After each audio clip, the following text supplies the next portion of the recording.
صوم کی عبادت کی خصوصیت کیا ہے؟ یا ایھا الذین آمنوا کتب علیکم الصیام کما کتب علی الذین من قبلکم لعلکم تتقون، اے ایمان والو تم پر بھی روزہ فرض کیا گیا ہے جیسے کہ تم سے پہلے لوگوں پر کیا گیا تھا تاکہ تمہارے اندر تقویٰ پیدا ہو جائے۔ تقویٰ کسے کہتے ہیں؟ لفظی معنی ہے بچنا، گناہ سے بچنا، حرام کام سے بچنا، حرام چیز کھانے سے بچنا، حرام خوری سے بچنا، حرام کاری سے بچنا، یہ بچنا۔ وقا یقی کے معنی ہے بچانا، وقنا عذاب النار، ہم دعا مانگتے ہیں اے اللہ ہمیں آگ کے عذاب سے بچا لے۔ تو وقا یقی بچانا، اتقا یتقی بچنا، خود بچنا، تاکہ تم بچ سکو، تمہارے اندر تقویٰ پیدا ہو جائے، تم اللہ کی نافرمانی سے بچو، گناہوں کے ارتکاب سے بچو، حرام خوری سے بچو، اس لیے تمہارے اوپر روزہ فرض کیا گیا۔ اب اس کی حکمت کو سمجھیے۔ دیکھیے ایک ہے ہماری خودی، ہماری انا۔ جب میں کہتا ہوں میں، تو میں سے مراد کیا ہے؟ یہ ہاتھ میرا ہے، یہ پاؤں میرے ہیں، یہ آنکھیں میری ہیں، یہ سر میرا ہے، یہ جسم، میں کون ہوں؟ میں کی حقیقت ذرا مختلف ہے، انا، خودی، سیلف۔ ایک ہے ہمارا حیوانی وجود، اس حیوانی وجود میں وہی سارے تقاضے موجود ہیں جو حیوانات کے اندر ہیں۔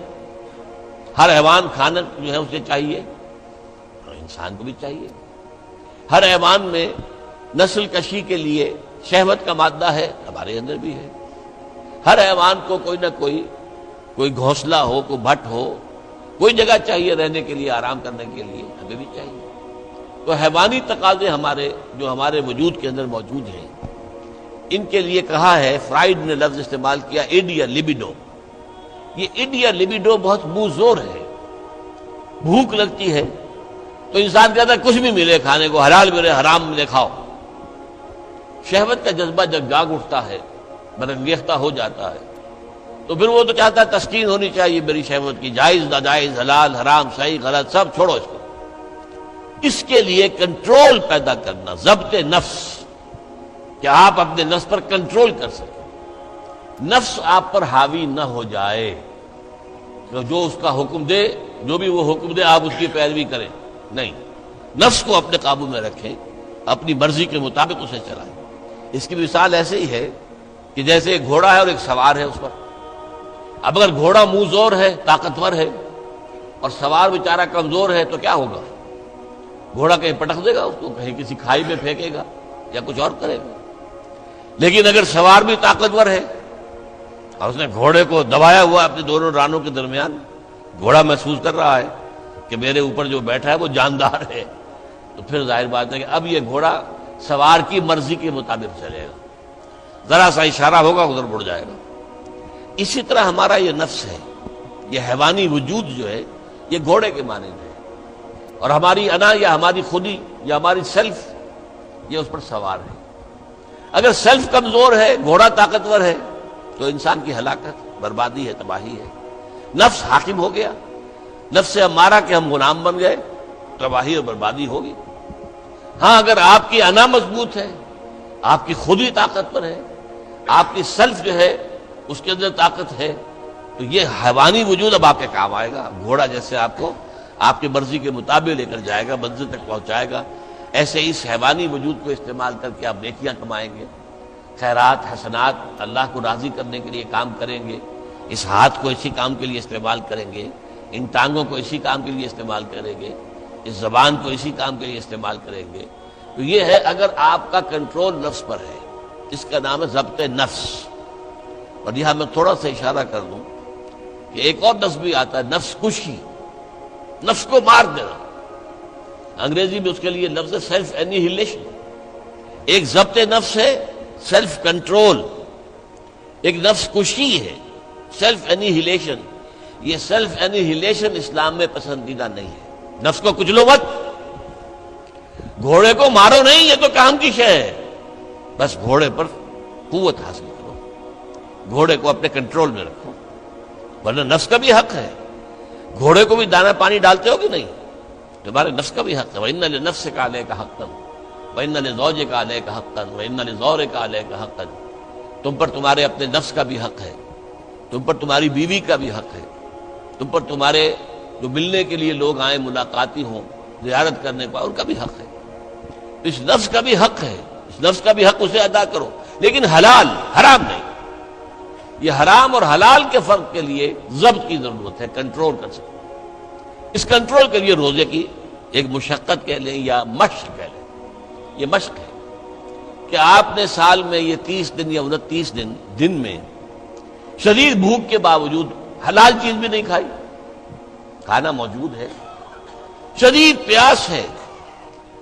فرض کیجئے کہ آپ عین دوپہر میں دفتر سے یا کہیں کالج سے آپ آئے ہیں اور گھر پہنچے ہیں تو شدید پیاس کی وجہ سے، جب وہ موسم آ جائے گا جون کا اور مئی کے روزے جو ہیں تب معلوم ہوگا کہ روزہ کہتے کسے ہیں۔ ابھی تو ہم کچھ دنوں سے عادی ہو گئے، سردی میں روزے تھے، روزہ کچھ کہتا ہی نہیں تھا۔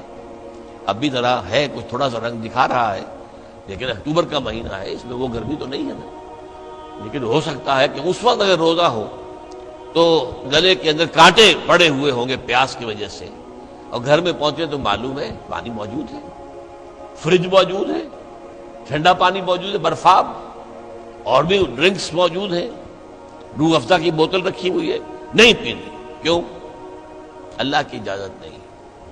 یہ مشق آپ 30 دن کریں گے تو اس سے توقع ہے کہ آپ کے اندر یہ صلاحیت پیدا ہو جائے کہ بقیہ 11 مہینے حرام تو نہ کھائیں، ایک مہینے حلال بھی نہیں کھایا اللہ کے حکم کی وجہ سے، تو حرام اللہ نے کیا ہے نا، اللہ کا حکم ہے۔ 11 مہینے یہ تقویٰ پیدا ہو جانا چاہیے، یہ طاقت تمہارے اندر پیدا ہونی چاہیے، یہ صلاحیت پیدا ہونی چاہیے کہ حرام میں منہ مت مارو، حرام سے اجتناب کرو۔ یہی وجہ دیکھیے، ذرا کڑوی بات آپ کو سنا رہا ہوں۔ فرض کیجئے ہیں روزے کی حالت میں آپ حرام کام کر رہے ہیں، کھانا تو نہیں کھا رہے، جھوٹ بول رہے ہیں تو حرام کام ہے، سودی کاروبار کر رہے ہیں، حرام کام، رشوت لے رہے ہیں یا دے رہے ہیں، حرام کام۔ عین روزے میں اگر یہ کام ہو رہا ہے تو پھر یہ روزہ بے معنی ہے۔